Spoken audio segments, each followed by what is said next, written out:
used Rich Rector's, I used Rich Rector's 6-figure script, which is, hi, this is Candace Story with Keller Williams. How are you? Great. The reason I'm calling is because I'm looking for a select few agents who are interested in earning over $100,000 or more in 2022, using our proven strategies. Is that something you'd be interested in learning more about?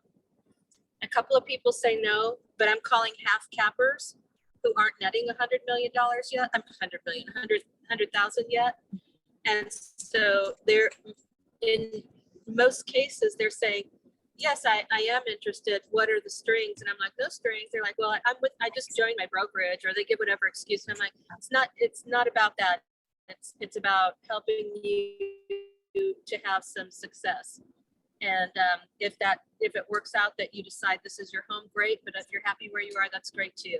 So then we set the appointment, and then I do a needs analysis, which is basically just getting to know them. Tell me how long you've been licensed, what was your production last year. Be prepared. Some people will tell you a lot more than they actually did, but that's just because they're embarrassed and they think there's judgment around it, which there isn't. And so I don't ever correct them. I just go, okay. So, and then I ask them, why did you get into real estate?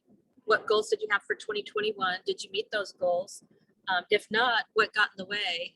And if none of them have met their goals. And then what is 2022 looking like for you? What goals do you have around 2022?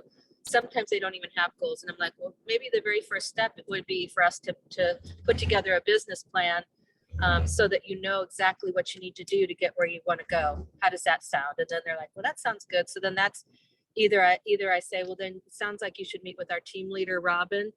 I can pull up her Calendly account right now and let's see a time that works for both of you. And then they're onto it. And then I let Robin know, in the Calendly, there's a place to say what the main objective is of the meeting. Sometimes I'll do the business planning meeting where I just do the MREA economic model, which is a spreadsheet, right? We just plug the numbers in and everything else fills out thanks to Bill. And then I always give them a tidbit. I always say, if they're dual career, I say, are you focusing on seller listings or buyer listings? And they're like, well, I seem to have a lot of buyers, but they take up a lot of time. And I'm like, well, yeah. So I give them a tidbit, like something, either the golden letter or videos or business to business interviews, something like that. And then so some people are still in the process, and of course people reschedule, but I feel like if I set enough appointments, the people that raise their hands and show up and are committed are going to be helped. I was just about to steer you in that direction, which is some people will not show, or some people will say that something popped up or whatever, whether it's legitimate or not. But just like with buyers and sellers, if you bank all your efforts on flirting with one customer, then you're leaving too much control in somebody else's hands, right? You literally have to be courting so many people you can barely keep it straight, in an effort to make sure that if that happens, it's like, oh goodness, thank God, now I get to eat lunch today, right? Or something like that. You see what I'm saying? So it sounds like you made the call, you had a buyer consult, or you had a consultation of some sort where you dropped some value, you asked a lot of questions, you created a need for them to see the team leader, and then that was that. And then the gap that we have is, I don't know what happens to them after that. So we need to create some sort of, do I need to follow up with them? Is that Robin following up with them? I'm not sure how that works yet. And I know she's just new in the role, so she's figuring it out as well. The other thing I'd say is that it took me the better part of a year to get my mindset around the fact that these people need help. Don't take that long. Just do it. The more you do it, the easier it gets, like anything else. And you'll grow in skill and helpfulness by doing it. Okay, good. I love everything you said. Let me comment really quickly on the follow-up. Okay. Here's the deal with the follow-up. It's just like any follow-up. If you, let's say, for example, you send a out-of-state referral to Cincinnati. You can go a couple different directions, right? You can hand off the contact information to this great agent in Cincinnati, and you can sit around and hope that you get your commission check, your referral commission check. That's one way. Or you could follow back up with the agent in a week and make sure they had a pleasant conversation, see if there's anything you can do to support them. You follow up with the referral that you actually sent. Hey, did you get a chance to meet Steve? You know, what was your favorite part? Any questions? Y'all feeling you like the connection? Do you want to interview somebody else? What's on your mind, right? Hey, what can I do to support you, right? So then you say, hey, I better follow up with these guys in a couple more weeks.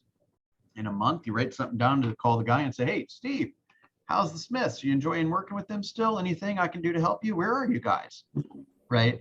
And then you call Steve, or you call the buyer or whatever, and you're asking the same questions, right? So you can leave. You don't have to do any follow-up, but the more follow-up you do, the more likely it is that Steve is going to respect you, or the agent that you, in this case, the team leader.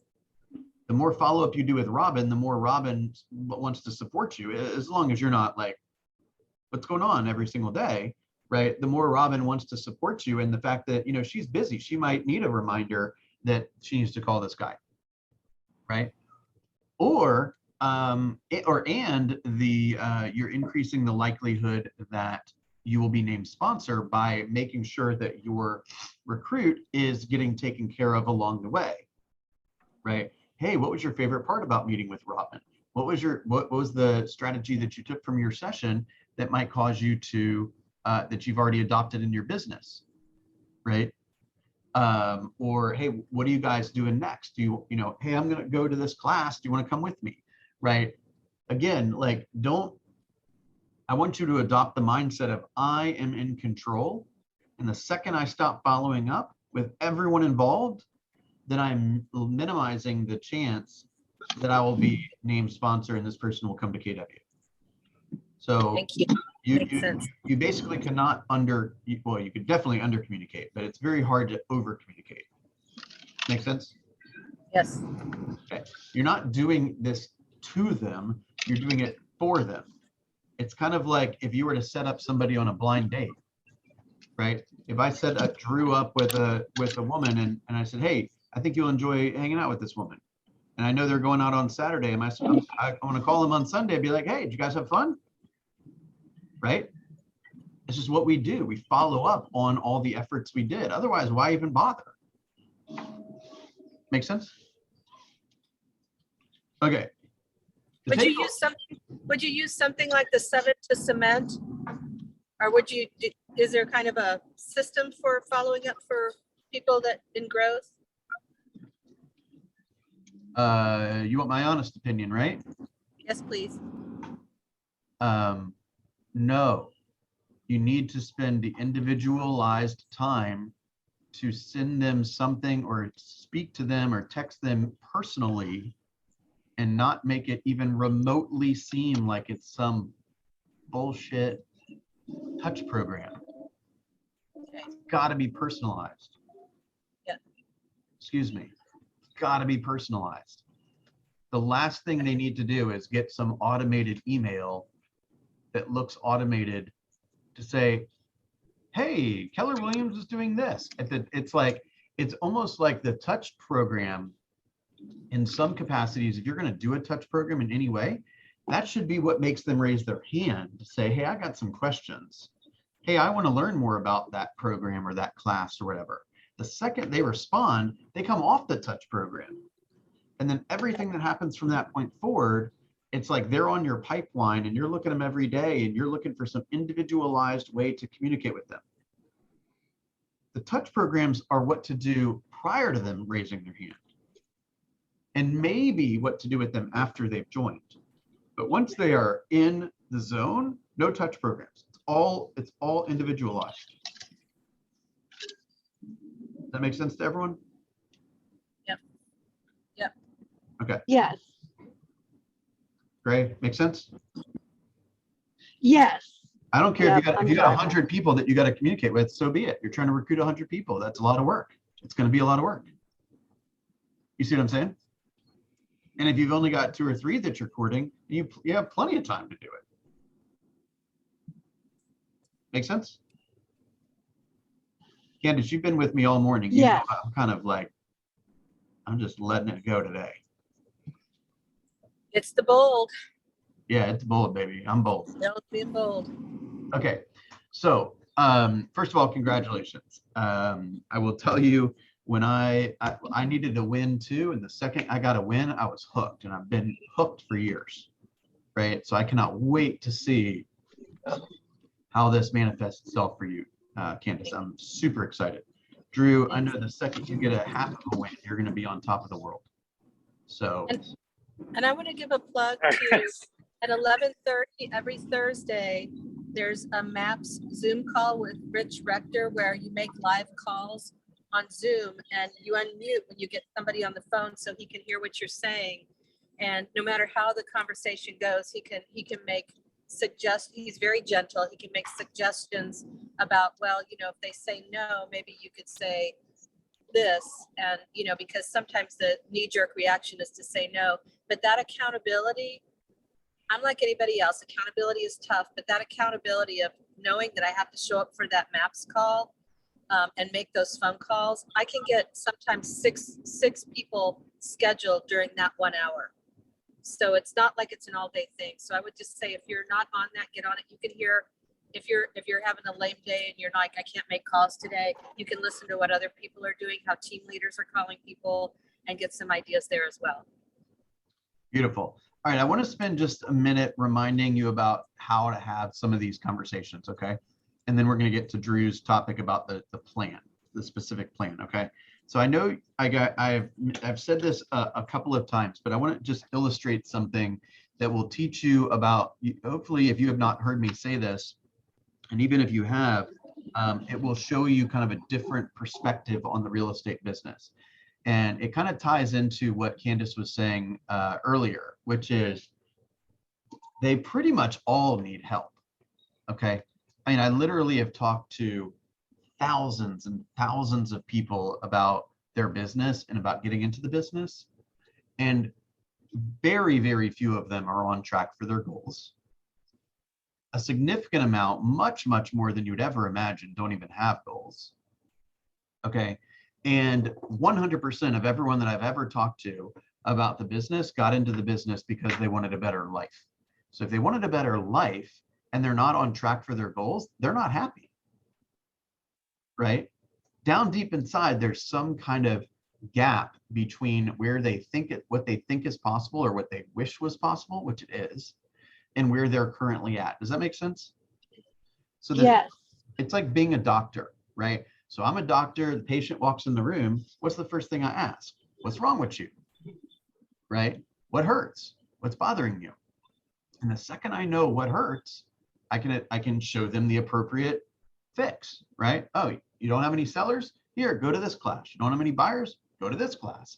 You don't know how to set up database stuff? Here, watch this video, right? So no matter what they say, we got a solution for it. Now, let me try to simplify what they say, because there's really only 2 problems that a real estate agent will face. Does anyone want to tell me what those 2 are? Time and money. Those are 2. I would say that's the answer to a slightly different question. Leads. And what's the other Leads. one? Leads. Hear me?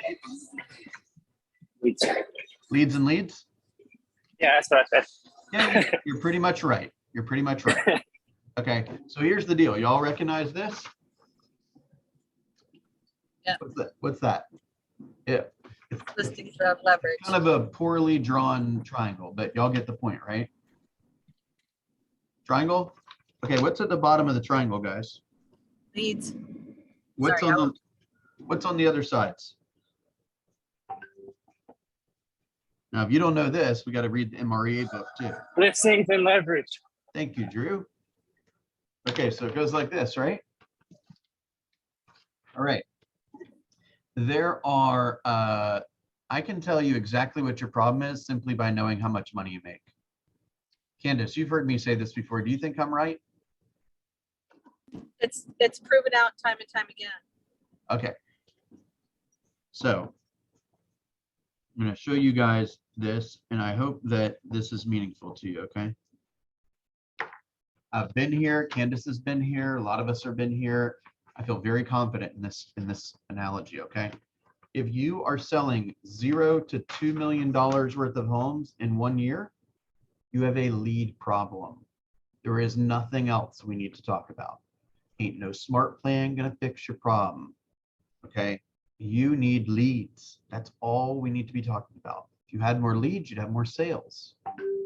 Clear? Okay. The vast majority of the people we're going to be calling are here. They have a lead problem. Lead problem manifests itself in a few different ways. It's a confidence issue. It's a skill issue, right? It's an organizational issue, right? They don't know what to do every day. They have time issues. They can't control their time. They don't know what their priorities are. They probably don't have a plan. They don't know what to say. They'll think of every single thing they could possibly do to avoid talking to people. It's insane. But generally, they have sold more than what fell into their lap when they told the world they were an agent. So they have the potential. They just need to have more conversations. Does that make sense? Those that get past that go over here. This is about 2 to 5 million in volume. Okay. So these people are making, let's say, between 60 and 150,000, roughly, gross. You have a listings problem. The only reason why you are not selling more than $5 million for the homes is because you're spending way too much time with buyers. Okay. And that is wearing you out, and you're putting gas in the car all day long, going from place to place to place, and you don't have enough sellers. The reason why you don't have enough sellers is because you have too many buyers, and because you need some help with systems and organization and processes. And you're so busy with buyers, the systems, the need for systems has been on your list for years, and you still haven't done anything about it. You've been there before, Candace? I certainly have. Make sense? If you're selling over $5 million with real estate, there's only one thing you care about. Who can help me today? I need help. I need help bad. Somebody's got to drop off that sign. Somebody's got to pick up that earnest money check. Somebody's got to go meet the home inspector. Somebody's got to file that ATAC, whatever. You are just slammed and you need help. Candace, do you think I'm on the right page here? Absolutely. Okay. Absolutely. This, guys, is the key to I've it been all. Can't hear you. Can't hear you. Can't hear you at all. I've been in all three of those places. Spot on. I said I've been in all three of those places, and you're spot on. Oh, no, and you're spot on. Yep. Okay. Now, whenever somebody says they're too busy, what they actually mean is I'm too busy to deliver the service that my clients deserve, or I'm too busy to maintain the quality of life that I was originally seeking. Meaning I'm very grateful for all these new leads, but I don't even remember what my family looks like, right? Or I'm grateful for all these opportunities, yet I'm so busy that I'm letting deadlines slip and I'm promising things and not able to execute on them. Y'all follow that? Okay, so let's go back to Drew's topic, which is leads. There's only two problems a real estate agent's got. They either don't have enough leads or they have too many leads. Drew, does that make sense to you? Absolutely. Okay, so too many leads, again, is what I just said. Too many leads because my quality of life is getting threatened. And I have too many leads, and that's causing me to drop the ball on my service, right? If I had better service or better systems or better tools or better, I had another person, then I'd be grateful for everything I have and I'd be ready for more. But until I have that extra set of hands, I'm worn out. I don't care what your pre-approval letter says. I'm going to take a nap. I got nothing left in the tank. You see what I'm saying? Okay. Burnout is real. What's that? Burnout is real. Yes, ma'am. It absolutely is. Okay, so this You guys can't see that. Hang on. This is I don't have enough leads. That is I have too many leads. Class dismissed. Every single person that you're speaking to, no matter how much money they make, is going to suffer from one of two problems. They don't have enough leads for their team or for themselves, or they have too many leads for their team or themselves. Does anyone think I'm wrong? No, sir. Drew, what have you learned so far today? That I'm at the bottom left-hand corner of that triangle. Meaning you are right here, so to speak, trying to figure out how to make sure that as your business grows, you're focusing on finding sellers and building systems? Absolutely, because right now I feel like it's already, like I said, I'm working with like 10 different people, and it's already getting kind of to be a lot in terms of having to go show homes. And Yeah, but if you were, sometimes I'm driving. Yeah, go ahead. if you had 10 sellers, you'd be sitting on the beach, right? And all the other agents would be writing the offers. And all you would have to do is call them back and say, hey, highest and best in 3 days, they'll be back from the beach. Right. But if you're a buyer's agent, you got 10 buyers. You're like, oh my gosh, hey, Rachel, I'm going to miss dinner again. This new listing popped up in Beaufort. I'm on my way to Beaufort or whatever. You see what I'm saying? And if you want to go to the beach, ain't nothing happening until you get back. Absolutely. You see what I'm saying? Yes, sir. So as an agent in your spot, Drew, where you know you're making things happen, right? And you basically, it's just as easy for you to prospect for sellers as it is for buyers. Want to make sure that you have the right disciplines and the right priorities. Does that make sense? Absolutely, which is why I was beginning to work golden letters into my lead generation instead of just getting open houses, because I was trying to jumpstart that while I'm still working with buyers and just start it early, because everybody always says listings, listings, listings. So yep, I am actually focusing on that. Okay, great. So, and by the way, if you're like waiting for me to say what the script is, you've been listening to it for 10 minutes, right? These are the conversations, right? Tell me about your business. Oh my gosh, I'm so slammed. I'm going from this side of town to this side of town. I got so many buyers. I wish I had more listings. Oh my gosh, blah, blah, blah, blah, blah, blah, right?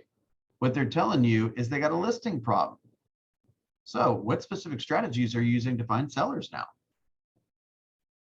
Right? Oh, well, I'm not really doing that. Okay, well, what specific strategies are you looking to put into your business from the buyer perspective to free up some of your time? Well, I don't know. No one's ever talked to me about that before. Do you have a showing agent? What's a showing agent? Oh my gosh, you're not using the showing agent model? When can we meet? That's what we need to talk about. See what I'm saying?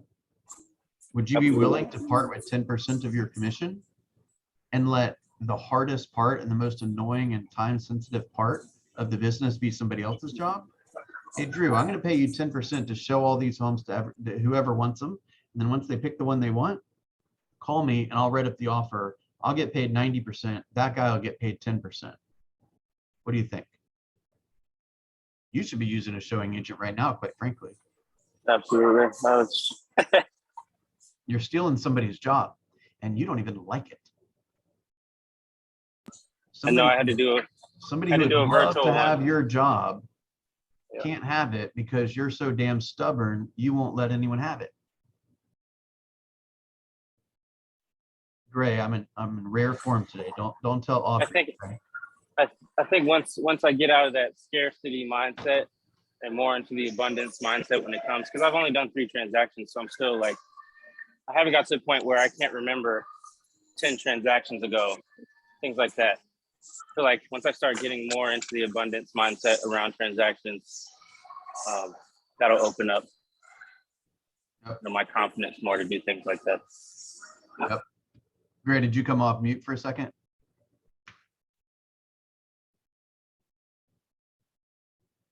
I had you on mute.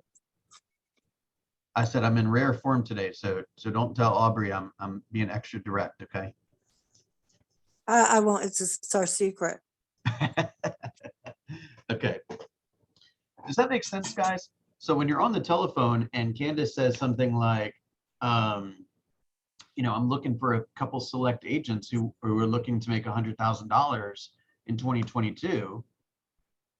And they say, well, I'm kind of thinking about that. Say, great, tell me a little bit about your business, right?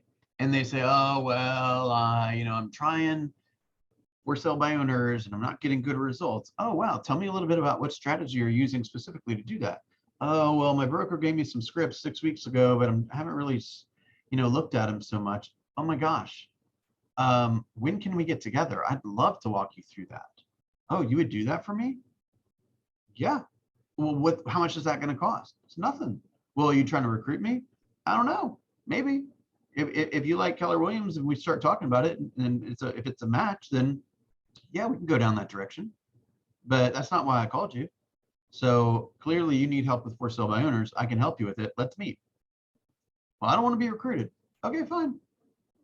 Won't say a word about Keller Williams until you do. Fair? Sure. Okay. How about tomorrow at 2? Right? Just And what? I'd be curious to know. Sometimes people are like, well, why are you doing this? Great question, Candace. Let me be totally honest with you. I believe my life has changed since I came to Keller Williams. I'm thinking differently. My business looks differently. My priorities look differently. My family life is different and better. And what I'd like to do is share some information, some strategies and tips that I've learned so that maybe you can have a similar impact. Now, oftentimes when I meet with somebody and I'm showing them these things, what ends up happening is that they realize that they don't have this where they are. They've never thought this way or no one's ever shown it to them. And if that is the case, oftentimes a discussion of moving your business to Keller Williams comes up. And if that ends up happening, I'd be more than happy to help you get all the information you need. And we can go down that path when and if you're ever ready.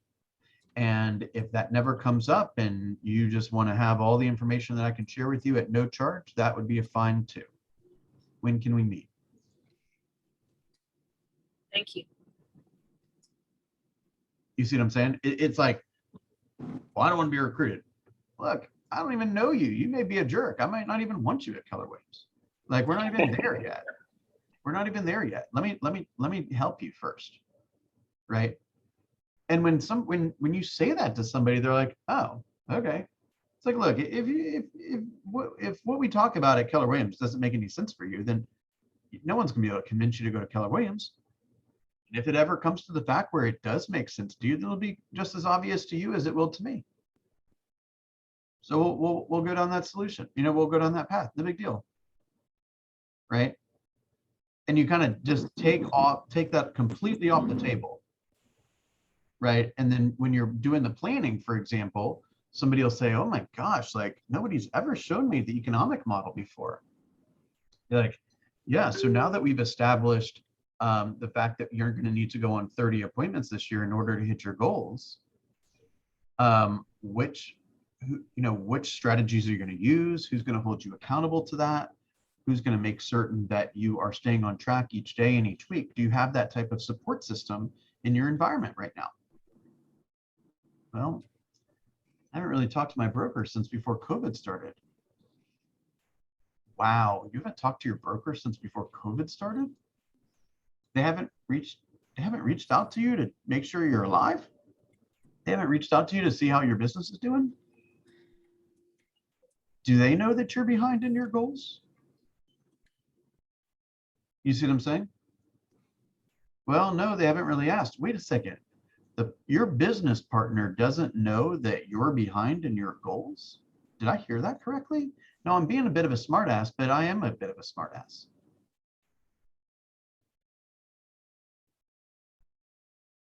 Come on now, I'm talking to 3 black squares. Give me something. I would not say it that way, but I would say it more diplomatically, but I would get that same point across. I would say something probably like, So do you feel like you're getting support from your broker for your goals?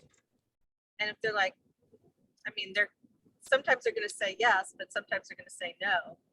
And I just would probably Almost would think, always they're going to say no. yeah, almost always, unless they're just trying to, be defensive. But the last thing I want to do is make them feel defensive. So I want to probably draw them out. Yeah. And I want them to feel lonely. You do. I want them to feel like they're on a deserted island and ain't nobody to help them except for me. And thank God I called today. It's the pain thing. The Right. avoidance of, yeah. Right. And so like, I mean, there's been times where like I've used that type of conversation or the one Candace just mentioned to get in front of them. And then once we get in front of them, I'm asking questions about their dreams and why they got into the business and, where they are in relation to those dreams and what they love about the business, what's frustrating them about the business, what they love about their brokerage, what's frustrating them about their brokerage. And they'll sit there and burst into tears with me because their wife hasn't even asked them these questions before. And I'd probably say something like, so when you talk with your broker about your goals, what does your broker have to offer? What does your broker say? And then they're like, talk with my broker about my goals. That's never happened. That's a great one. You assume because it happens at our office, but it doesn't happen at other offices. That is a very good line. Very, very good line. All right, let's transit. Any other questions on some of that Watch out, dialogue? What? I said, watch out, Aubrey. Script person coming up. Who? You? Just kidding. No, for sure. You might get a little rusty. You might be able to overtake him. All right. All right, let's move into the plan for a second. Okay. It's just like any plan, y'all. It's a numbers game. And depending on how many numbers you want on the back end is how many numbers you're going to need to address on the front end. So let's just do some. Well, actually, let's make you a real specific plan, Drew. Let me ask you a couple of questions, and I'm going to help build you a plan. If you were to treat the profit sharing opportunity in a way that gave you exactly what you wanted. If 2022 and Drew's profit share were perfectly put together in a way that made you smile and feel proud and all of that, what is the amount of people you would bring to KW or income or one of the two, and I'll help you bring it forward. I would say, I want to make it realistic, but I mean, I don't want to put a limit on myself. Stop that realistic crap. Just give me the number. $40,000 a year. $40,000. Okay. Okay. So for every, and then you're planning on bringing, and I'm sorry, I didn't mean to like cut you off so fast, but I just hate that realistic talk. Like what's going to happen is like, I hear 40,000 from Drew and I'm like, I don't know if that dude knows how much he's going to have to do to earn 40, but I'll show him the plan. And if he wants to work the plan, he'll hit the 40, right? And if I show him the plan and he says, oh, that's going to take too much time, then we can back off. But I don't want to tell him that he can't do something. I just want to show him the plan of what he wants. Does that make sense? So like you might find somebody that says, oh, well, I want to make $500,000 in real estate. And they're sitting here making three sales a year. And you're like, this guy is never going to do that, right? But you don't want to make him wrong. You just want to show him what it's going to take. Hey, if you want to sell $500,000 worth of real estate, you're going to need to go on 3 appointments a day, right? Do you have, tell me a little bit about your schedule. And they're like, oh, I can't go on 3 appointments a day. Okay, well, how many could you go on? And then they self-discover that their current situation won't allow that. They don't have the bandwidth for that yet, right? Or that may require having a team. So they're going to have to do a few things beforehand. Don't tell them they're wrong. Show them they're wrong, if that makes sense. You follow me? All right, Drew. Are you going to be calling? I'm sorry. Are you going to be calling? I was trying to unmute. Are you gonna be calling cappers, half cappers? What type of people do you want to be in touch with? Well, that's part of what I'm trying to figure out is even where do I find these people? How do I find them? And, what would be the best, in your opinion, the best route to take? Okay. So you can call whoever you want. I think the questions just go right back to this, which is based on their income, you're going to have a real good feeling for where their issues are, right? And you could call new people, you could call, Brokermetrics, by the way, is a software where you could say, hey, Bill, send me everyone that works in Roswell. One sec. Everyone that works in Roswell that's not at Keller Williams that has sales between 400,000 and 2.5 million, and I can send you that list. Or you could say, hey, send me everyone that makes between 5 and 8 million in Johns Creek that's not at Keller Williams, right? I could send you that list, and you just call them and have a script and all that kind of stuff. So you can call whoever you want. I can help you get that data. Candace? I was just going to say, Joanne Curtin built her downline primarily by sitting across the closing table with great agents and saying, why aren't you with Keller Williams? You're fantastic. So your co-op agents you've already been in a transaction with them. If you want to work with them or not. That's a natural addition to what you're doing. So if you're bringing on, it's maybe if you're doing 3 closings a month, you still need to make a phone call to reach your goals, but that's still something you can do. Yep. It's just like as you're generating leads for buyers and sellers, you're looking out and saying, okay, how can I talk to some human beings today about real estate? And so you approach them in the aisle at the grocery store and at the shopping mall and all these kind of things. And you're looking to get into conversations that ultimately lead to the fact that you're a real estate agent. You'd like to help them if they ever have a need in the future, right? So if you are speaking to real estate agents, then the question that's going to tell you all you need to know is, how's business? Right? Yeah. And very quickly, they're going to complain about something. And guess what they're going to complain about?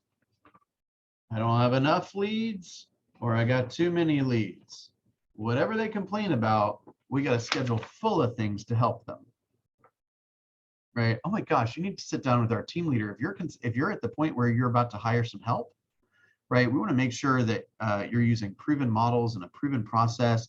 I can get you in front of our team leader who consults our top 20% every day to make sure you don't make really costly mistakes. Totally free. I'm looking at her schedule right now. Are you available at 2 o'clock tomorrow? You see what I'm saying? Yep. Okay, so Drew, let's say that you are going to half of the people that,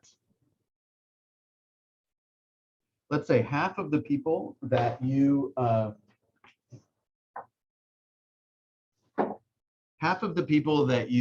bring on will be cappers, and half would be half cappers. Let's just say that. Okay. Roughly speaking, in Roswell, and this is probably, Roswell's a little on the higher side here, but I would say on average, I'll give you a conservative number. For every capper that you bring on and directly sponsor, you could probably expect to earn about $2,000 per year. For every half capper that you bring on, you could probably expect to earn about $1,000 per year. Make sense? Yep. Okay. So let's just say, for example, you're going to bring on 10 cappers, which is going to yield you $20,000, and you're going to bring on 20 half cappers, which is going to bring you on $20,000, so you can make 40 grand. Make sense? Yep. Okay, so you need to be named sponsor 30 times. Okay, and if you're going to just split it up, let's say we did 15 and 15, so you'd make 30 from cappers, and you'd make, what would that be? 15,000. Is that right? 15,000 from half cappers, so you'd actually make 45. You cool with that? Math simple. I'm cool with that. Okay, so you're gonna bring on 15 cappers and 15 non-cappers or half cappers, let's say. Okay, if everyone gets into the business and keeps their standard of business, which we believe they will increase their business because they're Keller Williams, better systems, better training, better coaching, better everything, right? Okay, so you need 30 people to join the company.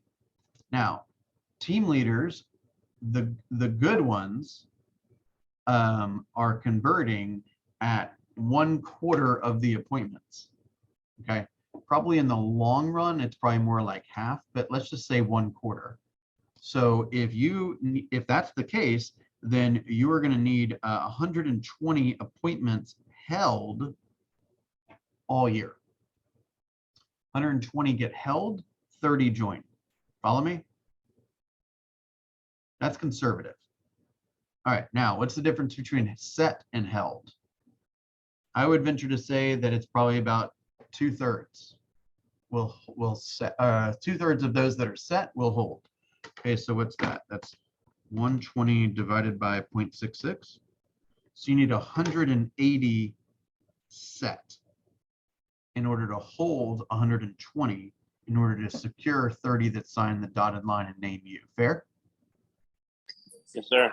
Okay, now this is a little tricky because if you're calling like a brand new person, like hasn't joined any company, it's kind of appropriate to say, hey, have you ever talked to anyone about Keller Williams before? And you can kind of find out whether they have somebody that they would already consider naming. If you are cold calling people, you don't want to call and say, hey, if you would consider naming me a sponsor, I'll do all this stuff for you.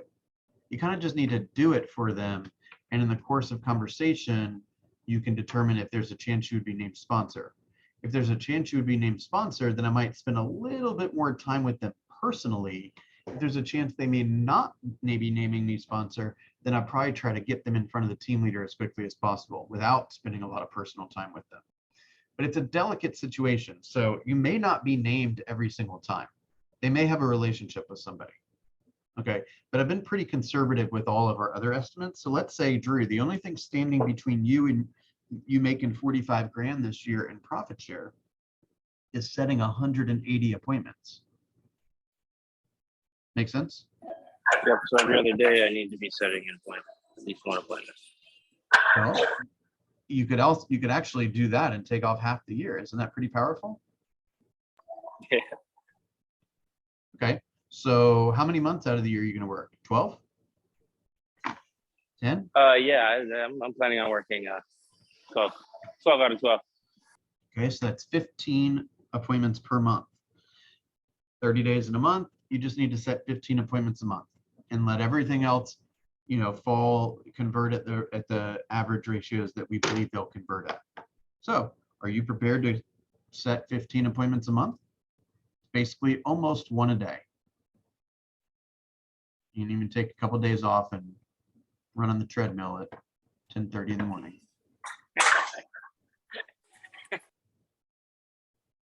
You know I love you, right? Absolutely. Okay. Does that make sense to everyone? I have a question. Yes, ma'am. Has any other real estate agency ever called you and said, what are you doing trying to pilfer all my people? No. Okay. No. I bet you I've called more agents than anyone in town, and that's never happened to me. And even if it was, they'd be like, what are you stealing all our people for? I'm sorry that you feel that way. I'm looking to grow our sales organization with great talent. And I'm only offering to help them. And if they believe that there's a better business partner, then I think you and I would both agree that they should pursue that opportunity. Okay. I mean, Well, look, if that's never come up for you, then it will not probably a never single come up. time. That's so funny. Okay. Okay. So again, if somebody were to call me and give me a hard time, I say, look, your business is looking to grow too. Are they not? I get your ads.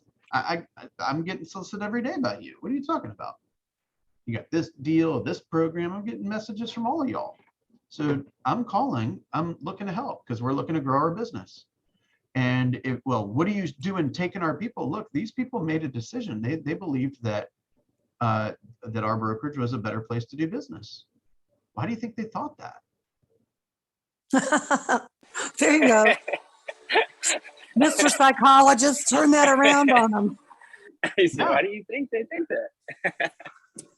Right? I mean, I did have a guy call me one time. Well, actually, it was his assistant. And the assistant said, hey, so-and-so would like to meet with you. And he was the broker of the owner, broker, whatever. And I said, oh, great. I'd love to meet with him. And I totally took the woman by surprise. And I said, how long does he want to meet? And she's like, I guess like an hour or so. I said, great. He gets an hour, then I get an hour. Fair? And she's like, no, he's not interested. I said, okay. Oh, that's funny. You see what I'm saying? Like, look, I'm loyal to my family. I love Keller Williams, but I'm loyal to my family. If there's a better opportunity out there for me and my family, every single person here should consider it. So Keller Williams' job is to make sure that that doesn't happen. Right. So they have to stay ahead of the curve with technology and support and coaching and training and all that, right? And they've done that, and that's why we're all still here. Okay. And Keller Williams really is my family.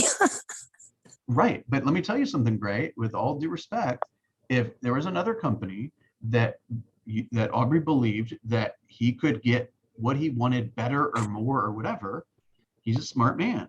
He would probably give that some serious thought. Now, he's very loyal and he is very committed, and he has lots of financial interest in this organization, but he's an incredibly smart man, right? So he's got his ears open, just like we all should. But I don't suspect that I haven't found a company that's even remotely close. Yes. And I'm not going around the world being blindfolded. Right. And the psychology behind that is that then they don't think that I'm just blindly loyal to some random company that may or may not behave the way I want them to behave. Right. Look, this is not a decision about broker A or broker B. This is a decision about you and your future and your family. Right. So you should consider yourself a free agent. And as a smart businesswoman or smart businessman, you should go and look at every option out there all the time. And there's no reason you should go be with the second best. Go be with the best. If it's us, great. If it's not, that's fine too. I don't care. You see what I'm saying? Yeah. Yeah. And that's a good way to put it, that, you know, this is your life. This is your business. This is your life. You know, how are you going to operate it for what's best for your family? That's right. And that is a conversation of value, right?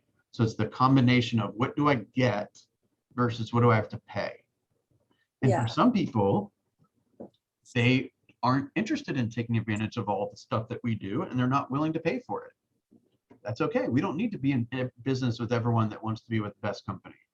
Right. We want to be in business with the people who value what we value, right? If you're a good producer and we bring you over to Keller Williams and we say, hey, you're really good at FISBOs, can you teach a class on FISBOs? And the person's like, well, I don't teach classes on FISBOs. I don't want all these other people stealing my ideas. Like, you ain't gonna like it here, man. You're just not, right? So just because they are productive doesn't mean they're ethical, and it doesn't mean they're nice, and it doesn't mean they're willing to share, right? Yeah. You got all kinds of people out there. So the point is not, the point is not let's go scoop up every person we can scoop up, because we have something very delicate here, right? We bring the wrong person in, we get a bad reputation. I mean, all the things that a lot of us have worked really hard to accomplish and achieve could be gone in an instant. You see what I'm saying? And you saw, like, there was a story in the news the other day about, I'm not trying to get controversial here, but about the guy in Montana. Did y'all read about this? I don't know. He went on his social media or whatever, or he went on his like that something he did, and he says like, I'm not going to support this. I don't know if it was a brokerage event or if it was like a Montana Association of Realtor event or something like that. It was like a food drive, and there was some kind of like LGBTQ like partnership or initiative. Somehow they were involved, And the guy basically says, I'm pulling out all my support and none of my people are coming to this because you support this thing that I don't support. Right. And instead, he came up with his own drive and he was fairly vocal about it. So now it's on Inman and it's everywhere. And it's like, you know, I'm not saying that is good or bad. I'm not saying that. Well, I think that's bad. Let's just be clear on that. But right, he is, his behavior is an indication of the fact that his brokerage is okay with that behavior. Right? What if somebody did that here? I mean, we'd all have to be like, oh, you're working at that place where they talk like that or they behave that way or whatever. What a mess. Yeah. You see what I'm saying? So his brokerage stood behind him. I think. I'm not positive. That's crazy. Yeah. Well, the world is full of crazy people doing crazy things, is it not? You follow Absolutely. what I'm saying? All you need to be is in real estate for a week and you'll find that out. Was today helpful? Yes. Absolutely. Okay. So my goal Yes, is I've that- realized I'm one of those people who needs to set goals. yeah, talking about it ain't gonna help. You got to get into action, right? No. Because setting one appointment with a complete stranger, I mean, many people don't set one appointment for their sales business a day, right? But if your goal is to make $45,000 in profit share, it's going to require some effort. Now, you know, again, when Drew said that, I'm like, wow, that's a huge goal. But when you hear that it only is going to require about one appointment set per day, which is roughly half of the days out of the year, doesn't sound all that intimidating, does it, Drew? No, it doesn't. I think like I was saying, I just needed something to hold on to so that I know whether I'm succeeding or I'm failing. So that's what that 15 appointments a month is going to be for me at this point. Okay. All right. So think of who you want to call and I'll help you call them. Okay. Absolutely. Don't forget, there's tons of resources and videos and more training things and scripts and all that kind of stuff that we put in this WhatsApp chat. So please, please, please, you know, help me kind of help me share, like be active on the chat, right? We've got people that I think their desire to do it and their willingness to do it are different.